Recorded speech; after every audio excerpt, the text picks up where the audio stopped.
Hi, I'm Dwayne Nerdacchio from CBMIC, and you are watching CBMIC Backstage TV. We are on location in Charlottetown, Prince Edward Island for 2019 ECMA. And we've had a wonderful day of interviews and showcases with Cape Breton artists. It's been a grand time. When we return, you're going to have a little chat here with Richard Schaller. So stay tuned.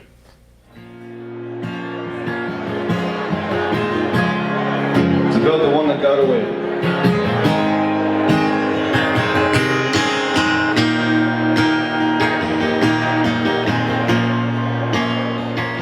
Welcome back to CBMIC Backstage TV, and joining me this evening is Richard Schaller. How you doing, Richard?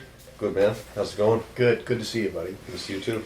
It's been a long day of interviews with Cape Breton artists, showcases, video footage of activities. Richard just came off stage from Radio ECMA and did actually a really killer little set there. How was that, man? Thanks, man. It was a lot of fun. A lot of good people down there. Yeah, it was good. Yeah, a little bit nerve-wracking, but the people are all responsive and nice. So it was after the first tune, it was easy to relax and get into it. Yeah, for sure. Wonderful. Let's talk general here for a minute. It's what's going on with Richard Schaller and music right now? Released an album about 8 months ago called Songs from Dirt Roads, and just did it on my own. Recorded it at Lake Wind Sound Studio and at Brian DeGau's home studio for the initial demos, and just pushed it myself. Did the whole social media stuff to the best of my abilities, and now I'm just kind of diving into how far I can go with it, really. And I'm still writing songs and planning on recording some and keeping my head down and just keep slow and steady at it. Absolutely. It's a balancing act for sure, because I know you play a fair amount back home. You're playing regularly through the weekends and sometimes through the week. And how do you find time to look at the writing side of things? Because I know you write quite a bit. You're pretty active as a writer. You have quite a catalog going on there. Sometimes at the gigs, I'm trying new songs, and I'm trying to write tunes and stuff while playing it. Really? If the crowd is, because some of the places I play, if it's a weekday thing or something, it might be kind of quiet at a place. It might be only a few people, so it's like a paid practice. Mm-hmm. So I get to kind of run through some new stuff, and if the crowd responds, I know I'm on the right track. And if they don't respond, well, maybe I'll go back and try it again some other time. And when I'm at home alone, I'll try something else. You know, where do you get your inspiration for writing? You're a songwriter guy too, so everyone has a different answer to this, I find. But I'll sit around with the guitar, and every guitar is different. I only have 3 or 4 guitars, and some are beat up and campfire guitars, and that guitar has a sound, and the guitar brings something out, mm-hmm. and I might mess with a song for a year, and it goes nowhere, and then sometimes I'll sit down, kind of thieving a little bit from people. Like if I hear like a Jason Isbell concert, I'll listen to that, and then I can turn that off, and then the next morning I can play something that is in the vein of that, and the lyrics come, and then it just kind of flows. Just kind of happens, and it can happen like that sometimes. Is there any plans in the near future to record some new material? Yeah, so it's strange, but as you write songs and you write new songs, and then you kind of forget about this previous song that you wrote 6 months ago, but it doesn't diminish the value of the song. It's still a good song. So I've made it a point to go back at a particular set of songs and record them. So the first one that it's already started, it's called Should Have Turned Around. It was so weird. I was thinking about recording the song and what to do, and then I thought about it, and the phone rang. And it said, my big sister on my phone. And I picked it up, and she said, listen, you got to record Should Have Turned Around. And I didn't put anything on any kind of social media, like alluding to it. She just called and said it, so then I knew that I had to call Sheppy of Lakewind and say, hey man, we gotta figure this one out. Mm-hmm. What were some of your influences that developed the Richard Schaller sound? So here's the thing. Here's the big story. So my father had a drywall company, and he had a Ford truck, which was an 84 or an 86 or something, and we used to cruise around on Saturdays and Sundays, and he'd take me with him, and he'd price jobs doing drywall work. Mm-hmm. And he'd put Marty Robbins on, and Waylon Jennings, and Merle Haggard, and Johnny Cash, and Johnny Horton, Willie Nelson. We'd just drive around and price these jobs, and I wasn't allowed in because I talked too much when I was a kid. So you were forced to sit and listen? I'd sit in the truck, and I'd listen to this stuff, and I'd look out the window, and I wasn't even realizing what they were saying. And I found Alice in Chains. you know, Yeah. right? And then Metallica, right? And then rap for a while. I was like, the hell with country. That's my old man's music, you know? That doesn't say nothing. Yeah. And then I went away to Halifax, started the Rising Waters band. I invested everything I had in that for 7 years, did some hard rock stuff and some indie stuff. Yeah. And then I moved back home to Cape Breton 5-6 years ago. And Dad one day said, hey, I'm going to go press some jobs. You want to go? And he still had that same stuff, but now it's on disc, right? Amazing. And then I went home, and I was on my mind, and I was like, I wonder what that stuff's like. So up on Google, and I was like, I started playing the chords, and I was like, I know all these songs. They're all in here. I don't know I know them. That led into me learning more. Yeah. And then you kind of write what you know.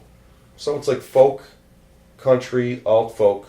So you're going to share a tune with us? Yeah, I'll play a song for sure. No problem, yeah. What are you going to play? I'll play a song called Rollin' Sevens, and it's a song that's not recorded, and I don't play it that often. So it's a song where I hope I don't end up. I hope I never become the character in the tune. Fair enough. I'll put it that way. Fair enough. Dwayne Adacchio, CBMIC Backstage TV with Richard Schaller. Stay tuned. When we come back, we're going to hear Rollin' Sevens.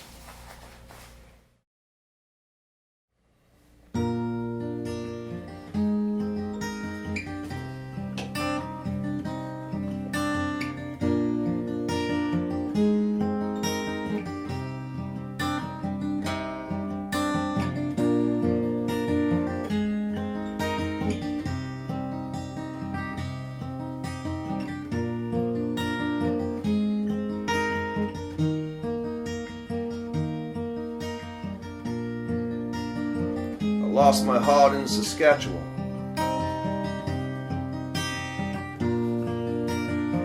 Rolling dice at the Bear Claw Casino.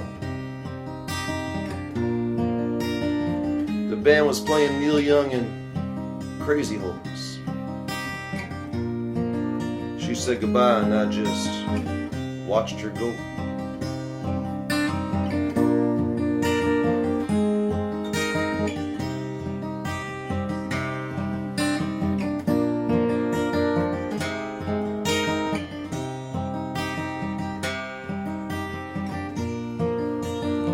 Lost my spirit in Vancouver, banging out with some friends from the Lower East Side. We all went down to Basement Susie's. They went up, but I went back down again.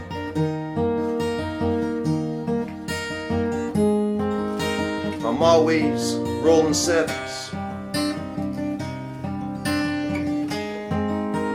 they keep rolling away. I'm always chasing sevens. I'm chasing better days.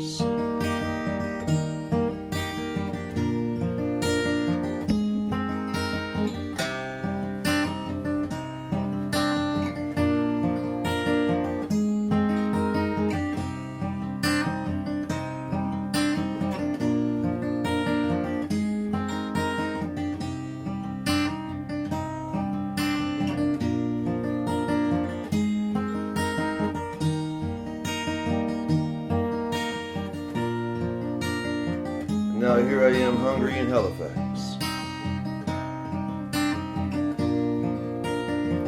playing guitar for whatever I can make a night.